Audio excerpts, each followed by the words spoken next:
네, 안녕하세요. 해상보험론 6주차 사전 제작 강의 시작하도록 하겠습니다. 우리 지난 시간에 묵시담보에 대해서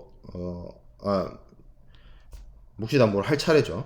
명시담보까지 했고 묵시담보에 대해서 이야기하도록 하겠습니다. 묵시담보를 설명할 때 제가 오프라인 수업에서 그런 얘기를 했어요. 굳이 법으로 정하지 않아도 보험자와 피보험자 사이에서 뭐 당연히 지켜져야 되는 그런 불문율들을 우리가 한번 생각해 보자, 그런 얘기를 했습니다. 모든 사람들이 지켜야 될 사안들을 법으로 제정하진 않습니다. 법으로 모든 것을 제정했을 때 그 사회의 어떤 경직성이나 이런 것들이 좀 문제가 되겠죠. 우리가 법으로 다 정해놓지 않더라도 기본적으로 사회적인 도덕과 윤리에 의해서 지켜져야 되는 것들이 있는 것처럼 이 묵시담보도 보험자와 피보험자 사이에 하나의 어떤 조항이나 문헌으로서 뭐 피보험자가 보험자에게 약속을 하고 뭐 그런 것이 아니라 보험 계약을 체결하려고 하는 당사자들이라면 이건 뭐 굳이 말로 설명하지 않아도 당연히 지켜야 하는 것들, 그런 것들이 묵시담보에 해당이 되어진다라고 볼 수가 있겠습니다. 이러한 그러면 묵시담보가 어떤 것들이 있는지, 묵시담보의 의미부터 시작해서 쭉 살펴보도록 하겠습니다. 명시담보와 당연히 상대되는 것이죠. 명시담보와 묵시담보는 서로 보완적이고, 그리고 명시담보를 어기면 안 되는 것처럼 묵시담보도 당연히 지켜야 됩니다. 다만 명시담보와 묵시담보의 차이는 이것이 보험증권이나 첨부서류로서 어떤 계약의 내용으로서 기재되는 것이 아니다 정도라는 거죠. 묵시담보를 이해하는 데 있어서 그 묵시담보의 어떤 종류를 살펴보면 딱 바로 감이 옵니다. 가장 중요한 게 이제 적법성 담보죠. 모든 해상 사업은 합법적이어야 한다. 그리고 피보험자가 지배할 수 없는 경우를 제외하고 합법적인 방식으로 진행되어야 한다. 내용은 피보험 항해 사업이 위법이 아니다. 그리고 뭐 이런 내용들이 당연히 들어가야죠. 뭐 밀무역, 그러니까 밀수 같은 거 말하죠. 그리고 뭐 교정국에 대한 뭐 통상 아니다. 뭐 이런 것들, 뭐 항해를 합법적으로 수행해야 된다. 이런 내용들이 담겨져 있는데 뭐 법을 지켜야 된다는 얘기를 이야기하고 있는 거기 때문에 당연히 우리가 보험자와 피보험자 사이에서 뭐 규정화, 명문화 시키지 않더라도 들어가야 될 내용들이라고 볼 수가 있습니다. 자, 그리고 두 번째, 내향성 담보라고 하는데, 내향성 담보는 어떻게 보면 화물보험보다는 선박보험 쪽에 해당이 된다라고 볼 수가 있습니다. seaworthiness, 뭐 다른 말로 내향성 담보라고 하기도 하지만 가망성 담보라고 되어 있는 책들도 있어요. 이 내용은 뭐냐면 선박이 위험 개시가 될 때 그 시점에서 그 선박이 하려고 하는 항해를 견딜 수 있어야 된다. 뭐 그런 내용을 담고 있는 담보가 되겠습니다. 주로 기간보험인 선박보험에 이를 보통 적용을 하고요. 항해보험인 이 적하보험에서는 선박을 보험 부보의 대상으로 하지 않죠. 적하보험의 경우에는 보통 그 화물을 보험 부보의 대상으로 하고 있기 때문에 어떻게 보면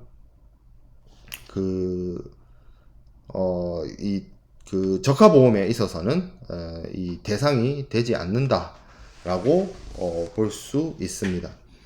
자, 그리고 보통 그러면 이 내향성이나 가망성이나 이런 것들이 뭘 의미하느냐를 놓고 보면 일반적으로 그 해상 운송에서 사용되어지는 선박이 갖추어야 할 어떤 내항 능력, 그리고 내향성의 요건, 이런 것들이 해당이 되어진다라고 볼 수가 있어요.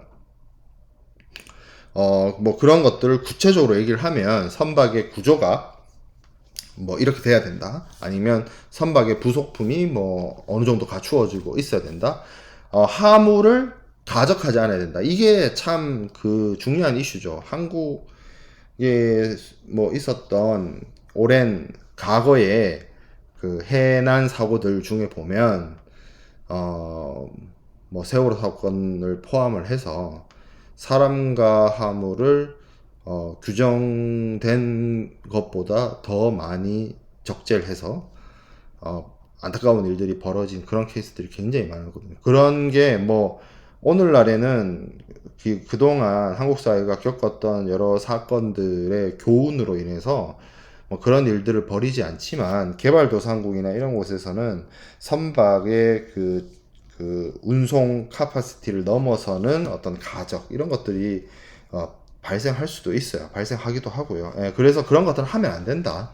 라는 거고, 그리고 당연히 적격 있는, 자격이 있고 실력 갖춘 승무원들 선장이 있어야 될 것이고, 그리고 선원들이 이용할 수 있는 식량, 그리고 항해를 충분히 할 수 있을 정도의 선박이 연료, 이런 것들이 갖추어져야 항해를 할 수 있고, 바다의 어떤 위험한 컨디션을 견뎌낼 수가 있겠죠. 이런 것들은 선박 보험에 있어서는 너무나 당연한 겁니다. 선박 보험을 드는데 보험에 기름도 안 실었다. 그럼 말이 안 되잖아요.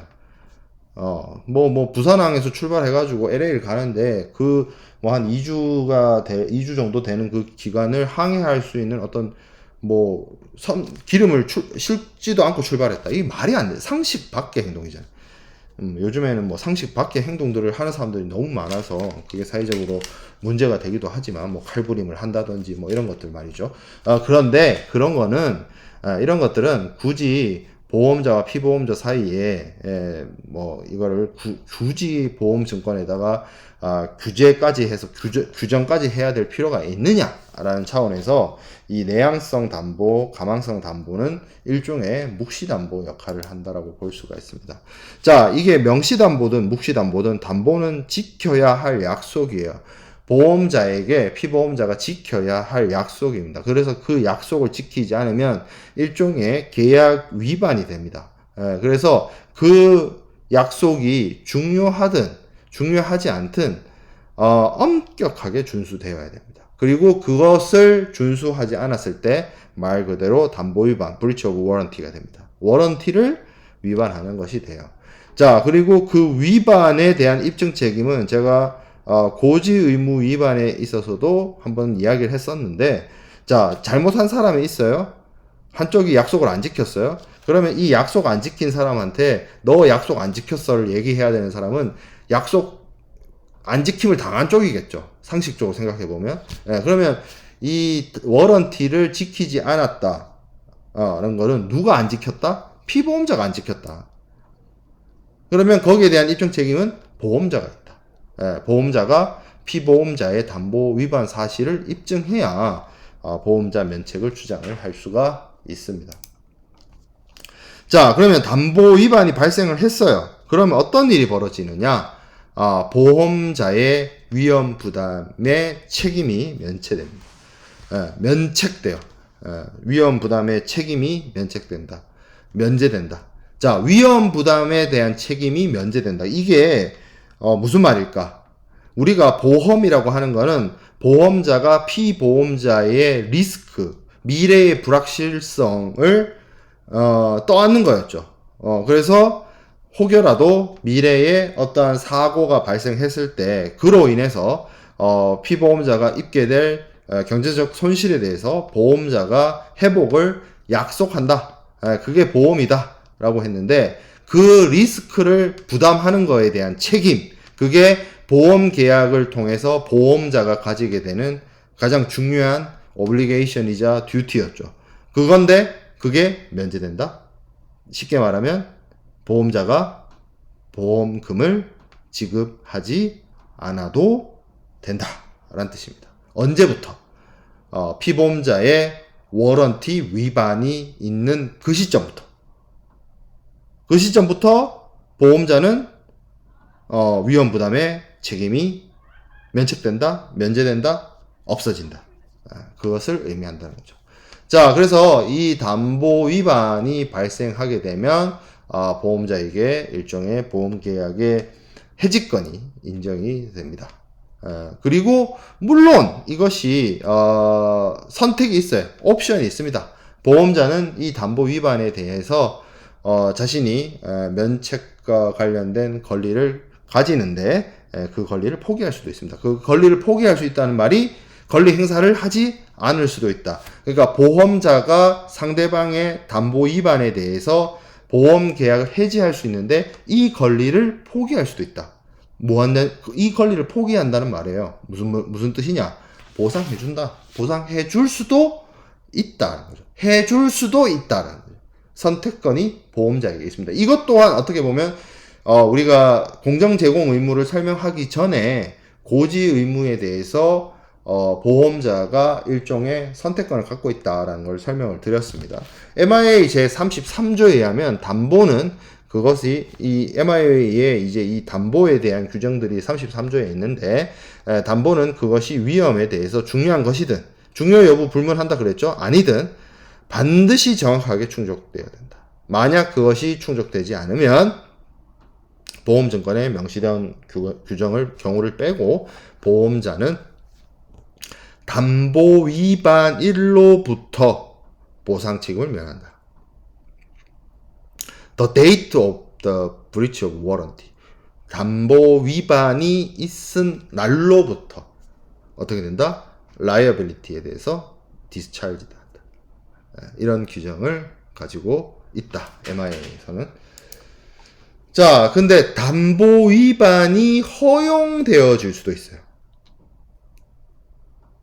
담보 위반은 누가 하죠? 피보험자가. 피보험자가 담보 위반을 하는데 그게 허용되어질 수도 있다. 이게 무슨 말이냐? 담보 위반을 인정하고 수용하고 보험자가 문제 생기면 보상해주겠다.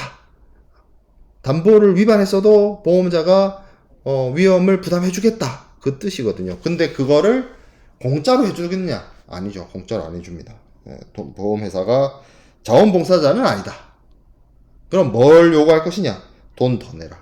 돈 더 내고 담보 위반이 있었지만 계속 네가 돈을 더 내면 보험자가 계속 문제 생기면 책임져 줄게 라고 할 수도 있다는 겁니다. 담보 위반 시에 그래서 피보험자가 그 위반 사실을 알게 되면 담보 위반이 있었다는 걸 알게 되면 그것에 대해서 보험자에게 즉시 알리고 뭐 할 수 있다?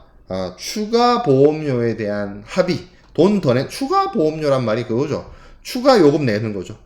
돈 더 내고 합의하면 어떻게 해야 된다? 보험자의 계속 커버를 받을 수 있다. 그거를 뭐라고 얘기하냐면 그런 내용을 담고 있는 조항을 held covered provision, 계속 담보 조항이라고 합니다. 일종의 보험 담보가 있었다 하더라도 그것에 대해서 일종의 해결책 내지는 구제책 이런 것들을 두고 있는 거죠. 그래서 어떤 경우에 이런 담보 위반이 허용이 되느냐라고 놓고 보면 항상 되는 건 아니겠죠. 그래서 MIA 제34조에 규정하고 있습니다. 첫 번째, 사정의 변경. 여기서 사정은 어떤 상황인지를 얘기를 하는 거예요. 그래서 circumstance가 변했다. 주변 상황이 변했다. 그래서 이 워런티를 계속 적용하는 것이 어렵다. 두 번째, 담보를 충족을 했는데 나중에 법이 바뀌었다. 그래서 이 담보 충족을 할 수가 없게 됐다. 그러면 바꿔야겠죠. 자, 세 번째, 담보 위반을 보험자가 묵인한 경우. 담보 위반을 했는데 보험자가 문제 삼지 않은 거죠. 됐죠, 오케이 한 거죠. 그렇죠. 그거를 보험자가 그런 어떤 권리를 이런 묵인할 수 있는 권리를 포기할 수도 있고 집행할 수도 있고 문제 삼을 수도 있고 문제 안 삼을 수도 있고 그렇습니다. 자, 담보 위반이 있는 경우 피보험자는 손해 발생 이전에 그 위반이 교정되고 따라서 담보가 충족되었다는 항변을 이용할 수가 없다. 이게 무슨 말이냐면 MIA 제34조 3항에 있는 내용인데 요게 이제 뒤에서 보게 될 인슈어런스 액트 그 개정 사항하고도 이제 충돌하는 부분이긴 한데 무슨 얘기냐면 자 봅시다. 자, 담보 위반이 있어요. 그러면 담보 위반이 있게 되면 원칙적으로는 보험자가 그 담보 위반 이후로부터는 면책되죠. 자, 그렇게 우리가 알고 있어요. 근데 피보험자가 이렇게 얘기를 하는 거예요. 손해가 발생하긴 했는데, 손해 발생 시점이 있어요. 손해 발생 시점이 10월 12일이라고 칩시다. 근데 담보 위반이 언제 있었냐면 10월 5일 날 있었어요. 10월 5일 날 담보 위반이 있었고 10월 12일 날 손해가 발생을 했는데 한 10월 10일쯤 무슨 일이 있었냐면 앞에 10월 5일에 있었던 담보 위반의 문제를 10월 10일 날 해결을 했어. 그러면 담보 위반 전으로 돌아간 거죠, 상황이. 근데 12일 날 사고가 났어. 이 경우에 10월 5일 날 문제됐던 거를 10월 10일 날 해결했으니까 보험자가 보상해줘야 되는 거 아니냐 이렇게 생각할 수 있는데 MIA 제34조 3항은 뭐라고 얘기하고 있냐면 이렇게 담보 위반이 한번 있었고 그 담보 위반에 의해서 생긴 문제를 해결했다 할지라도 보험자가 면책된다. 보험자가 보상 책임을 지지 않는다라고 얘기를 하고 있습니다. 이게 좀 어려운 말로 담보 위반이 발생하면 그 이후에 그거를 회복하거나 치유하기 위해서 어떠한 노력을 기울였어도 그것을 담보 위반 이전으로 돌리지 못한다. 보험자는 무조건 책임지지 않는다.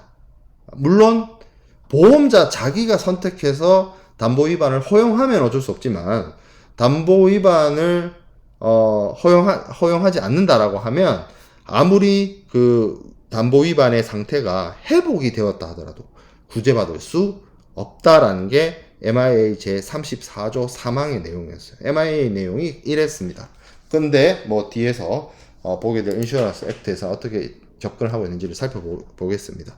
자, 이 담보와 우리가 앞에서 본 담보와 고지에 대해서 비교를 좀 해보면 일단 법적인 차이가 있습니다.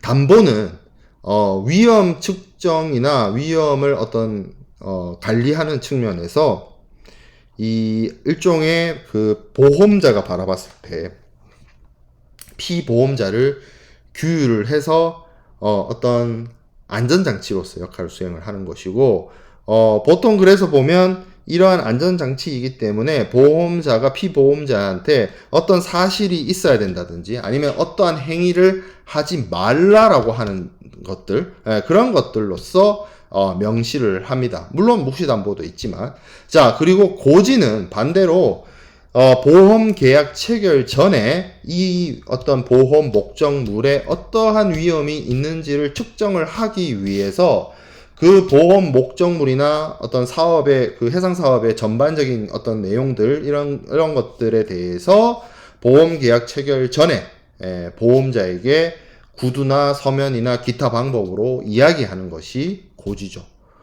그래서 가장 결정적으로는 담보는 보험 증권의 명시담보의 경우에는 그렇지만 명시담보가 뭐 대표적이겠지만 그 보험 증권에 이렇게 계약 내용에 포함이 되어서 계약 내용의 일부를 구성을 합니다. 근데 고지는 어떤 그 계약 내용에 포함되는 건 아니에요. 앞서서 제가 얘기를 했죠. 그래서 형식적인 차이도 있습니다. 명시담보의 경우에는 보통 보험 증권이나 아니면 첨부 서류에 인용되는 서류에 기재되거나 하는 방식으로 포함이 되고 고지는 뭐 구두나 서면으로 하겠지만 대체적으로 그 내용이나 사안들이 보험 증권상에 기재될 필요가 없습니다. 고지의 의무 이행이 먼저 있고 보험료 산정이나 보험회사의 의사결정이 있은 다음에 보험 계약이 성립이 되고 보험증권이 발행이 되겠죠. 일의 순서를 살펴보면 그게 맞겠죠. 그래서 그런 차이가 발생을 한다. 효과상의 차이가 있을 수 있습니다. 담보는 엄격하게 충족돼야 됩니다. 그래서 엄격하게 충족되지 않으면 그 위반 시점으로부터 보험자는 보험 계약에 따른 보상 책임이 없다. 보험자가 면책된다. 라고 얘기를 하고 있고, 고지는 어떻다. 고지 내용이 보험 증권상에 기재되지 않아서 사실 고지를 명확하게 안 했다, 엄격하게 안 했다 해서 그것을 보험 계약을 근거로 문제 삼을 수는 없어요, 사실은.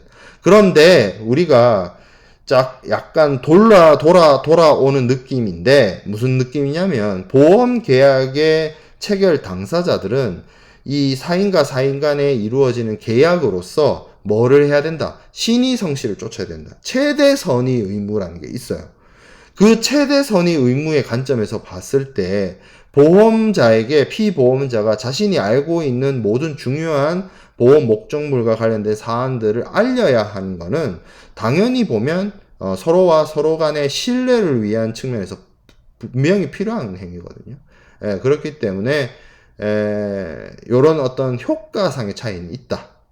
그게 담보라는 제도의 포지션과 고지라는 제도의 포지션의 좀 차이에서 일어나기도 합니다. 자, 그리고 이 두 가지가 결정적으로 또 다른 부분이, 위반이 됐을 때 어떤 효과가 있느냐. 담보의 경우에는 보험 계약 해지가 가능하다. 중요 여부 불문한다. 보험자의 선택에 의해서 그것이 그 보험 계약의 해지를 할 수 있다. 그렇게 얘기를 하고 있죠. 물론 뭐 보상하겠다라고도 할 수 있어요. 뭐 여기 무조건 보험계약 해지 가능하다라고 하는데, 여기 무조건이란 말에 현혹하지 말고 중요 여부를 불문한다는 거고, 일단 그렇게 해서 보험계약 해지가 되면 보험자는 면책된다. 그래서 이 해지라는 말, 해제와는 다르게 해지라는 말이 미래의 장래 효를 가지는 말이기 때문에 해지 시점에서부터 보험계약이 무효가 된다. 뭐 경우에 따라서는 일부 보험료에 대한 반환이 가능하다라는 부분이고, 고지 의무 위반의 경우에는 이게 일종의 신의성실 위반, 사기, 보험 사기와 같이 중요한 내용이고, 어떻게 보면 보험 계약 체결의 근거이기도 하기 때문에 이 보험 계약 전체를 취소하거나 보험 계약 자체를 무효로 하는 것이 가능하다. 그렇게 되었을 때 보험료가 반환이 되어야 된다. 이게 사실은 MIA 규정이었죠. 인슈런스 액트 규정은 좀 달랐죠. 여러분들이 지난 오프라인 수업 마지막 부분에서, 마지막이 아니었겠네요. 마지막 부분에는 명시담보 공부했으니까, 우리 지난 오프라인 수업 때 제가 이야기했던 대로 이 부분이 있습니다. 그 인슈런스 액트에 따른 그 좀 다른 방식으로 여러 가지 유형으로 나누어서 구제책이 있었죠. 자, 여기서 이제 추가적으로 얘기할 부분은 뭐냐면, 이 담보도 고지 의무와 마찬가지로 이번에 인슈어런스 액트에 의해서 개정이 되었습니다.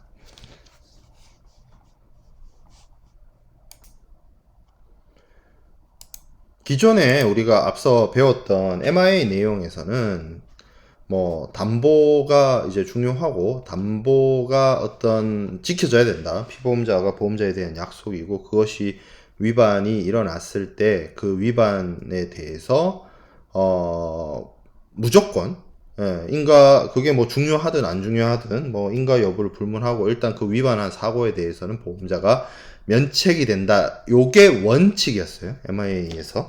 근데 이게 이제 인슈어런스 액트로 넘어오면서 바뀝니다. 어떻게 바뀌느냐를 보면 몇 가지 이제 쭉 한번 볼게요.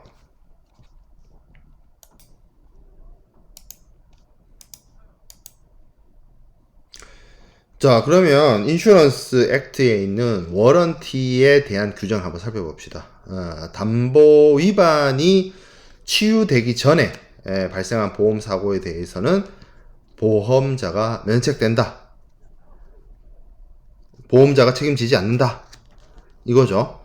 치유되기 전에 발생한 사고. 근데 보험 사고가 발생하기 전에 담보 위반이 치유된 경우에는 보험자는 이후 발생한 보험 사고에 대해서 보험금을 지급할 필요 지급할 책임이 있다.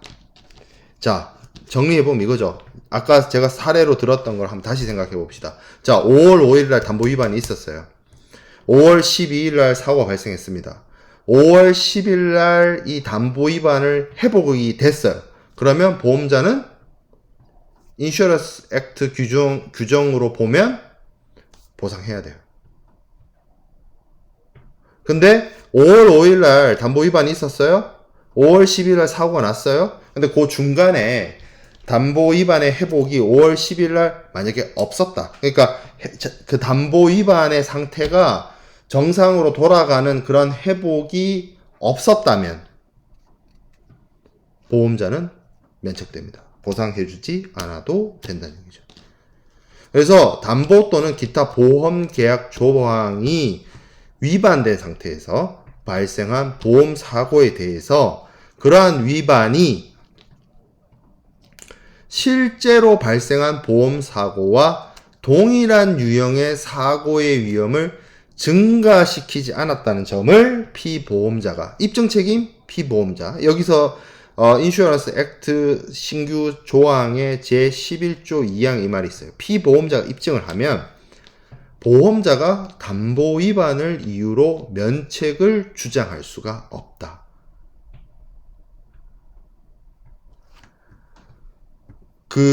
제가 여기서 이런 표현을 썼죠.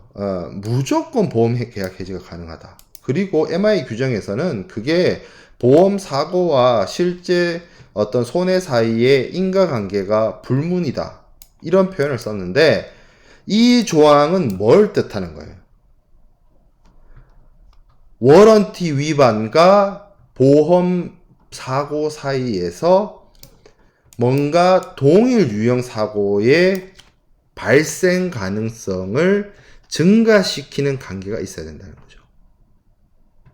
그러니까 제가 아까 얘기를 했죠. 10월 5일 날 담보 위반이 있었어요. 10월 12일 날 보험 사고가 있었어요. 근데 이것 때문에 이게 일어나는 거는 아닙니다.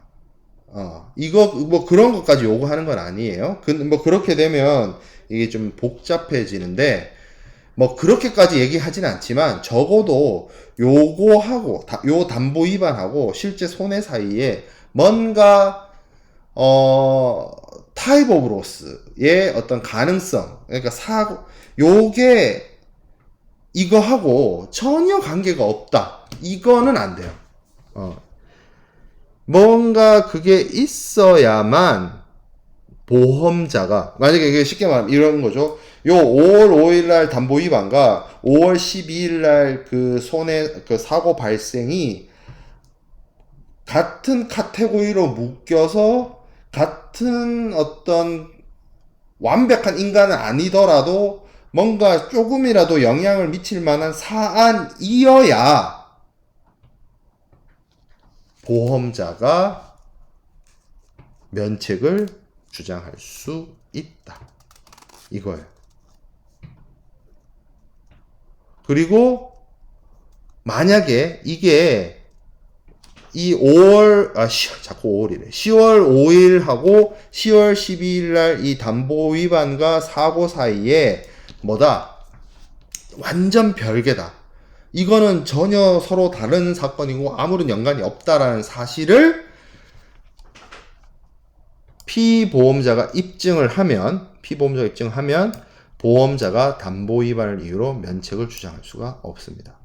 그러니까 두 가지 포인트가 숨어져 있어요. 일단 첫 번째, 담보 위반을 치유할 수 있다는 거 하고, 그리고 뭐예요? 이게 되게 표현이 애매해요. 워런티 위반이 어떤 그 손해와 관련해서 사고의 어떤 동일 유형 사고로서 사고의 발생 가능성을 증가시키는 관계에 있어야 한다. 뭐 이렇게 얘기를 하는데, 조금 사례를 들어서 이야기를 한번 해보도록 하겠습니다. 이게 이제 해상보험의 사례를 들지 않고 여기 뭐 건물과 관련된 사고를 들었는데, 요 사례가 왜 중요하냐면 요 인슈런스 액트를 만든 주체가 있잖아요. 영국 법제처 같은 곳이 있는데 로우 커미션인데 거기서 이 인슈어런스 액트를 발표를 할 거 아니에요? 그 발표된 그 법 내용에 자기들이 그 사례를 이렇게 달아놨어. 이걸 설명을 하면서 아까 제가 설명드린 그 부분을 설명하기 위한 예시로서 걔네들이 만들어 놓은 거야. 제가 만든 예시 아니에요. 자, 예를 들어 건물 및 내부에 재물이 있습니다. 우리가 제가 이 해상보험이 그것이 하물이 됐든 선박이 됐든 물건을 보험에 든다는 개념은 얘기를 했죠. 손해보험이죠. 그래서 재물보험 같은 걸 들 수도 있어요. 한국에서는 그렇게까지 잘 들진 않지만, 자, 피보험자가 경보기를 설치해야 된다는 워런티가 있었어요. 우리가 워런티에 대해서 제가 굉장히 강조를 했던 게, 이게 보험자가 커버를 해주기 위해서 피보험자에게 약속시키는 거다라고 강조를 했죠. 그래서 보험회사 입장에서 이 어떤 비싼 금괴였다고 칩시다. 건물이 뭐였는지는 아직 안 나오는데 그런 금괴 같은 물건이 있어가지고 이거에 대해서 출입자가 있어가지고 도난을 당하면 안 될 것 같으니까 출입 경보기를 달아라는 것을 요구를 했어요. 보험자가 피보험자한테. 그래서 피보험자가 오케이 해가지고 일장의 그거를 그 내용과 조건을 보험 계약에다가 집어넣었다라고 칩시다. 그럼 그게 이제 워런티가 되는 거예요. 그래서 워런티가 사안에 따라서 보험 계약의 종류나 형태나 그 주체에 따라서 케이스 바이 케이스예요. 그래서 여기 이 보험 계약에서 이 재물 보험에 있어서는 이 경보기를 다는 게 일종의 명시담보 같은 거였나 보죠. 근데 아직 안 단 상태였던 거죠. 출입 경보기를 설치를 하지 않은 동안 홍수가 나버렸어요. 홍수하고 출입 경보기하고 인과관계가 있나요? 인과관계. 원인과 결과. 인과관계라는 게 원인과 결과죠. 출입 경보기 설치를 안 해서 홍수 난 건 아니죠. 홍수가 나는 건 강이 범람을 했든지 비가 많이 왔든지 그런 게 홍수의 원인이잖아요. 예. 그러면 이게 제가 요 말 썼죠. 타입 오브 로스의 발생 가능을 증가시키는 관계여야 하느냐. 홍수와 출입 경보기 미설치가 관계가 있나요? 상식적으로? 없죠. 네, 없습니다. 그럼 그쵸? 네. 이런 경우에는, 그럼 쉽게 말해서 이거죠. 홍수가 났는데, 보험자가 갔어요. 홍수로 집이 잠겼어. 근데, 보니까, 이 사람하고의 재물보험에 있어서 출입 경보기 달라는 게 약속이었잖아. 워런티였잖아. 그래서 보험자가, 야, 너 왜 출입 경보기 안 달았어? 이렇게 얘기를 했어요. 보험금 못 줘. 라고 했을 때, 진짜 보험금을 못 줄 수 있느냐? 아니란 얘기죠. 사고 날 때까지 출입 경보기를 안 달았지만 이 출입 경보기하고 홍수는 아무런 관계가 없거든. 그래서 보험자는 면책되지 않습니다. 이 홍수에 대해서 보험금을 지급을 해야 되는 거죠. 자, 반대로 현관에 특수한 잠금 장치, 현관에다가 뭔가 이렇게 보안을 위해서 잠금 장치를 설치해야 된다는 워런티가 있었다가 칩시다. 근데 그걸 안 지켰나 봐요. 근데 도둑이 들었어요. 근데 도둑이 창문을 통해서 들어왔어.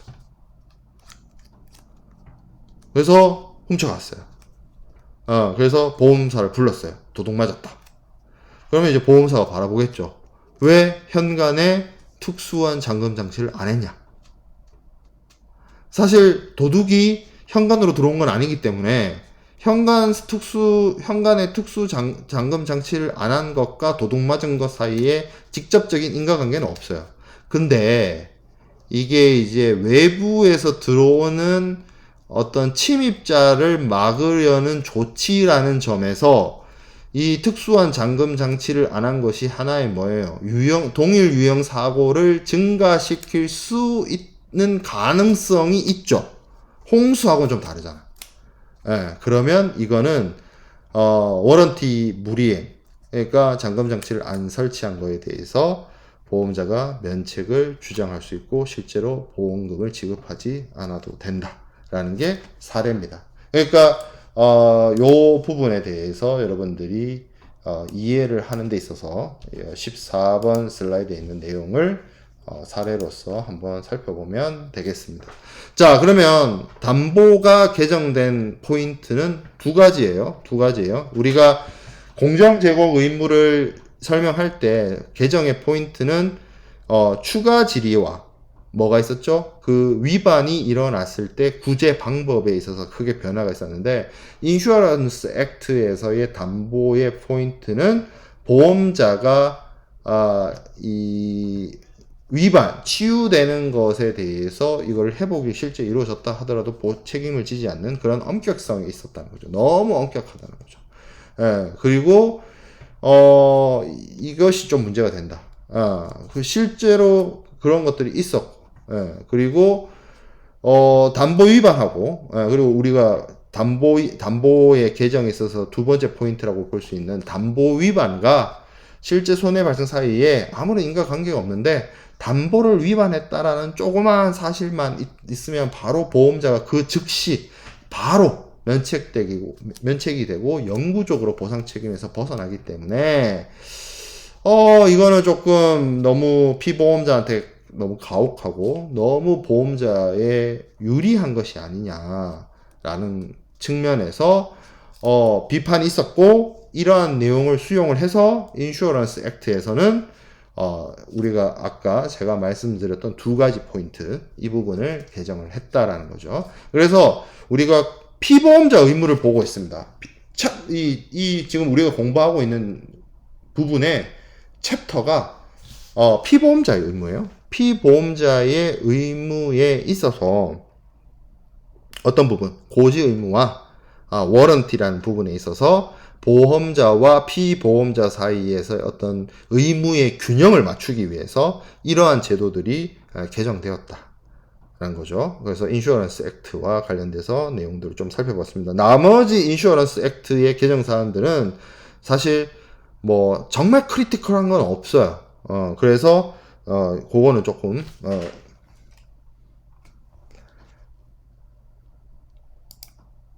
뒤에서 정리하기로 하고, 자, 피보험자 의무를 우리가 보고 있으니까 피보험자의 의무 중에 또 뭐가 있느냐? 통지 의무라는 게 있습니다. 통지 의무.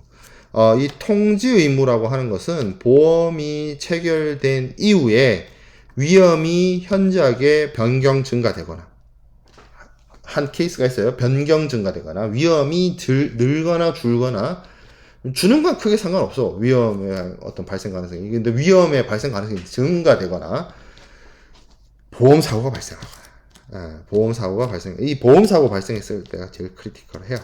그래서 이 보험 사고가 발생한 경우에는 보험 계약자는 보험자에게 통지를 해야 한다라는 점이죠.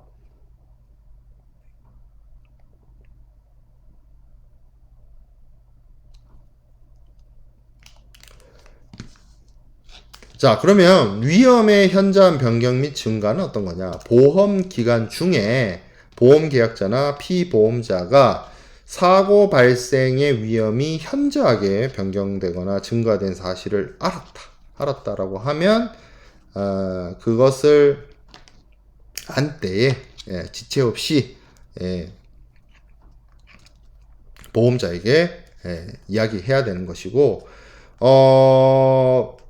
이 위험의 변경이라고 하는 것은 어떤 컨디션, circumstance가 변하는 것을 말하고, 위험이 증가한다라고 하는 것은 어떤 위험 확률의 어떤 양적인 증가를 의미를 합니다. 그래서 이런 것들에 대해서는 당연히 보험 계약을 체결하고 보험료를 산정하는 데 있어서 피보험자가 계산하지 못했던 사안인 거죠. 예측하지 못했던 사안이고, 그래서 요런 것들을 보험자가 미처 알지 못하고 있을 거기 때문에 피보험자나 보험계약자가 보험자에게 통지를 하라는 거죠. 알려주는 거죠. 위험이 변했다, 상황이 변했다, 그러니까 사고가 발생할 가능성이 증가했다, 이런 사실들을 알리는 거죠. 근데 만약에 이걸 안 했다라고 하면 보험자는 그 사실을 안 날로부터 1개월 이내에 보험계약 해지를 할 수 있습니다. 한국 상법에 이런 규정이 있고 해지권을 부여를 하고 있습니다. 자, 그 다음에 보험사고 발생과 관련해서 보험사고가 발생하면 당연히 보험계약자나 피보험자는 그 손해의 사실을 보험자에게 통지를 해야 됩니다. 왜? 보험자가 그 사고의 원인이 뭐고 손해가 어떻게 났고 어느 정도 손해가 났고 이런 것들을 정확하게 알아야 거기에 대한 어떤 적절한 조치나 이런 것들을 취할 수 있기 때문이에요. 예, 그리고 이런 어떤 거기에 맞춰서 보험금 계산이라든지 제3자인 객관적인 그 손해사정인이나 이런 걸 통해서 정확한 보험금 산출의 기본 정보들을 파악할 수 있고 사고의 원인을 파악할 수 있기 때문이요. 만약에 보험 사고가 났는데 보험자가 이를 알지 못한다라고 하면 사실 정확한 보험금 지급이 어려울 수도 있어요. 예, 그렇기 때문에 이 어떤 사고 발생 시의 통지 의무를 이행하지 않게 되었을 때는 경우에 따라서는 보험자가 피보험자한테 손해배상을 청구할 수도 있고 경우에 따라서는 보험금에서 공제할 수도 있다라는 거죠. 그래서 이거 굉장히 중요합니다. 피보험자가 만약에 이것을 이야기하지 않았다, 통지하지 않았다라고 하면 여러 가지 곤란한 상황이 발생할 수 있다는 거죠. 그래서 여러분들이 여기서 교훈을 얻어야 될 거는 실제로 여러분들이 자동차 보험이나 이런 것들을 나중에 들게 될 텐데 사고가 날 수 있어요. 길에서 사고가 날 수 있으면 자동차 사고가 났다. 그러면 자동차 사고가 발생했을 때 가장 먼저 전화 걸어야 할 곳은 객관식으로 해냈을 때 1번 부모님, 2번 남자친구 여자친구, 3번 경찰, 4번 보험회사. 정답은 4번입니다. 차 끌고 다니다가 내가 교통사고가 났다 라고 하면 제일 먼저 전화해야 되는 곳은 부모님도 아니고 남자친구 여자친구도 아니고 경찰도 아니고 보험회사. 보험회사에 제일 먼저 전화 걸어야 한다. 그럴 수는 있어. 이 내가 몰고 있는 차가 어느 보험회사에 보험을 들었는지 모를 수 있어. 그러면 이 차 주인 부모님이나 보험 든 사람한테 전화해야 되지. 이 차 보험회사, 이 차 지금 자동차 보험 든 회사가 어디야? 라고 물어볼 수 있지만 보통은 보험과 관련된 그 자동차 보험과 관련된 증권을 그 자동차 그 조수석 밑에 이 서랍 같은 데 있잖아요. 거기다 보통 넣어놔요. 웬만하면. 그러면 거기 열어보면 보험회사 번호가 적혀 있을 거고 사고 발생 시 전화 어디로 하세요가 적혀 있어요. 1588 어쩌고저쩌고 하는 번호가 적혀 있어요. 거기에다가 전화하면 됩니다.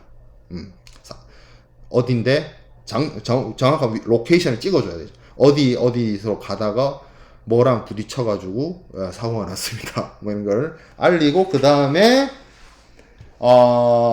이제 그 부모님이나 주변 지인들한테 이제 전파를 해야 되겠죠. 그거는 여러분들이 살면서 알 수 있는 삶의 지혜다. 자, 그래서 피보험자 의무까지 우리가 살펴보았습니다. 원래대로라고 하면 이제 6주차 강의 자료로 넘어와서 해상 위험을 공부를 해야 되겠죠. 해상 위험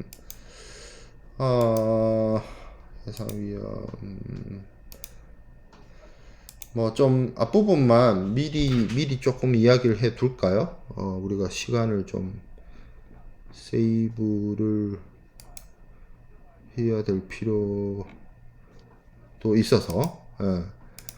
자, 해상 위험이라고 하면 해상에서 발생되는 해상 운송 도중에 발생되는 위험을 의미를 하는데 크게 나눠서 볼 수가 있어요. 크게 나눠서 항해에 기인하는 위험이 있고요. 항해에 부수하는 위험이 있어요. 항해에 기인하는 위험이란 거는 the perils consequent on 이렇게 되어 있는데 쉽게 말해서 이게 이제 여러분들이 보험 쪽에서 공부하다 보면 해상 고유의 위험이란 표현을 쓸거나 여러분들이 쓸 리는 없겠네요. 그런 표현을 들을 일이 있어요. 그래서 해상 고유의 위험이다라고 하면 실제 항해를 하지 않았으면 발생하지 않았을 그럴 위험들을 해상 고유의 위험이다. peril of the sea 뭐 이렇게 얘기를 해요.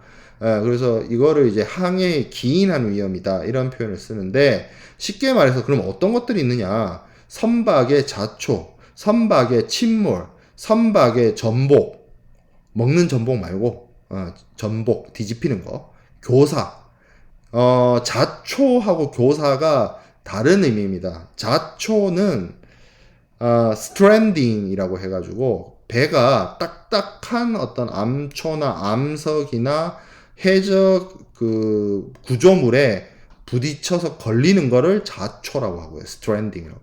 교사는 grounding이라고 합니다. 그래서 모래톱이라든지 부드러운데 턱 걸려가지고 배가 오도 가도 못하는 그런 걸 교사라고 합니다.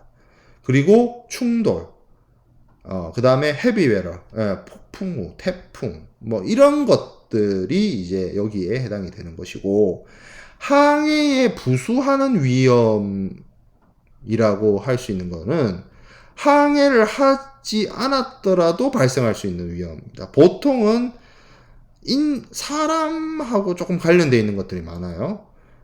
해상 고유의 위험을 일단 제외한 나머지 것들로 해당이 되는데 일단 불나는 거, 파이어, 그 다음에 전쟁, 해적, 강도, 절도. 여기서 말하는 강도는 무기 들고 물건 내놔 해가지고 뺏어가는 거고, 절도는 소매치기 같은 거죠. 몰래 훔쳐가는 거. 다르죠. 다릅니다. 강도하고 절도는 좀 달라요. 이렇게 생각할 수 있어요. 자, 해적, 원피스. 이거 바다에서 항해를 했으니까, 해적은 해상 고유의 위험 아닌가요? 이렇게 생각할 수 있어요. 자, 루피 같은 애들이 그 배를 타고 있으니 괴물인데, 배를 안 타도 더 괴물이지 않나요? 루피는 오히려 바다보다는 육지에서 더 무적이지 않나? 바다는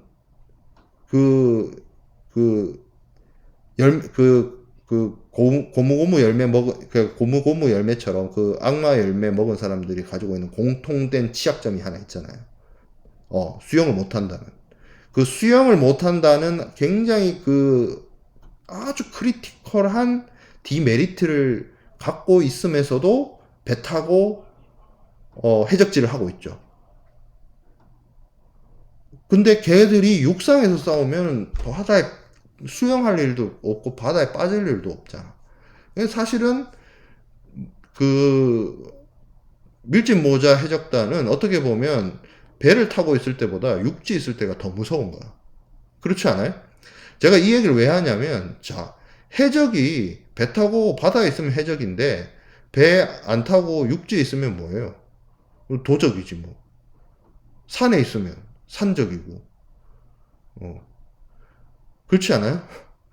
꼭 그게 뭐 얘네들이 그러니까 이게 약간 바다라는 자연 환경에 의한 어떤 손해가 아니라, 그러니까 여기 해상 고유의 위험은 바다를 얘기를 하지만 바다라는 어떤 천혜의 그 환경, 해상을 통해서 넓고 넓은 바다를 항해를 해야 된다는 그런 어떤 조건, 상황에 의해서 바다라는 곳은 뭐 암석도 있고 암초도 있고 그러다 보니까 가다가 뭐 부딪혀서 뭐 배가 깨지거나 배가 박살나거나 뒤집히거나, 원체 풍랑이 심해서 배가 뒤집히거나, 아니면 엄청난 태풍이 몰아쳐가지고 배가 뭐 이렇게 하다가 그냥 침몰하는 그런 상황들을 이제 해상 고유의 위험이라고 말하는 것이고, 조금이라도 이게 뭐 사람하고 관련되어 있다 이런 것들은 다 항해에 부수한다 라고 이야기를 하는 거예요. 그래서 뭐 해적, 강도, 절도, 그리고 이제 어떤 국가 공권력에 의해서 배가 포획이 되거나 납포가 되거나 억류가 되거나 억지가 되거나, 투어, 화물을 바다에 버린 경우, 혹은 떠내려간 경우, 그리고 선원의 악행. 이제 선상 반란 뭐 이런 거, 그런 것들, 이런 것들이 이제 항해에 부수하는 위험이다 이렇게 이야기를 합니다. 그리고 우리가 해상보험을 공부하고 해상보험론에서 해상위험을 보지만, 말은 해상위험이라고 하지만 오늘날의 해상보험은 무조건 그 바다에서만 일어난 이벤트를 가지고 보험회사가 보상을 하고 보험 부보를 하고 하는 것은 아니다. 그래서 이 해상 운송을 사이에 두고 출발지와 목적지에 있는 어떤 육상 구간까지 보험에 의해서 커버가 된다. 오늘날의 해상보험은. 그 부분까지. 그러면 사실 해상보험과 관련된 보험자들의 어떤 그러니까 해상보험이라고 말은 하지만 그 해상위험이라고 하는 것이 정말 바다에서만 일어나는 일이냐? 아니죠. 육상 구간에서 일어나는 어떤 화물의 뭐 충돌이라든지 뭐 이런 것들까지도 보험자의 책임으로 두고 있다라는 점을 여러분들이 알아둘 필요가 있고, 해상위험의 요건부터는 우리가 강의실에서 만나서 수업을 진행을 하도록 하겠습니다.